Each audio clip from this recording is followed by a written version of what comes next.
Բարի ողջույն սիրելիներ։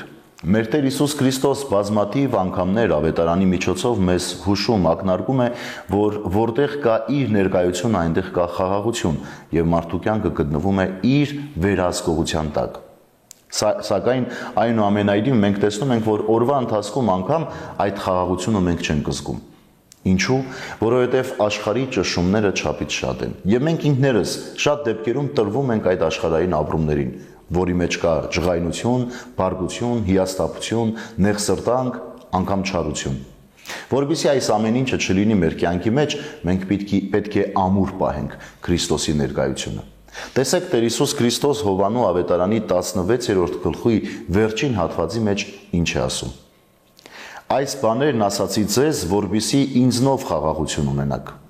Այստեղ աշխարհում նեղություն պիտի ունենաք, սակայն քաջալերվեք, որովհետև ես հաղթեցի աշխարհին։ Ուրեմն սիրելիներ, Տերը վկայում է ասելով, որ աշխարհում այո նեղություններ պիտի ունենաք,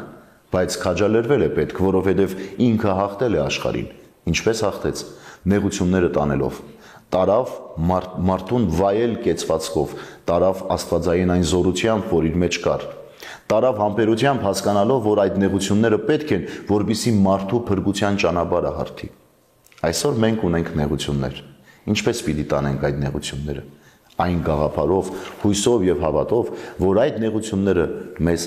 բերելու են, հանգեցնելու են փրկությանը։ Ահա այստեղ է Տիրոջ խոսքի ազդեցությունը, թե քաջալերվեք, այսինքն քաջ եղեք, համարձակ եղեք, ամուր եղեք, պինդ եղեք, որովհետև դուք հաղթելու եք, ինչպես որ ես հաղթեցի։ Հետևաբար խաղաղությունը Տիրոջից եկած մեզ տանում է դեպի հաղթանակ։ Ուրեմն սիրելիներս, եթե տեսնում եք, որ այս կյանքում առօրյա ձեր անելիքների մեջ խաղաղությունը պակասում է, քաջալերվեք եւ ձեր միտքը ուղեք դեպի փրկություն, որտեղ Տերն ասում է. այդ նեղությունները ձեզ պետք են, որպեսզի դուք ունենաք այդ փրկությունը։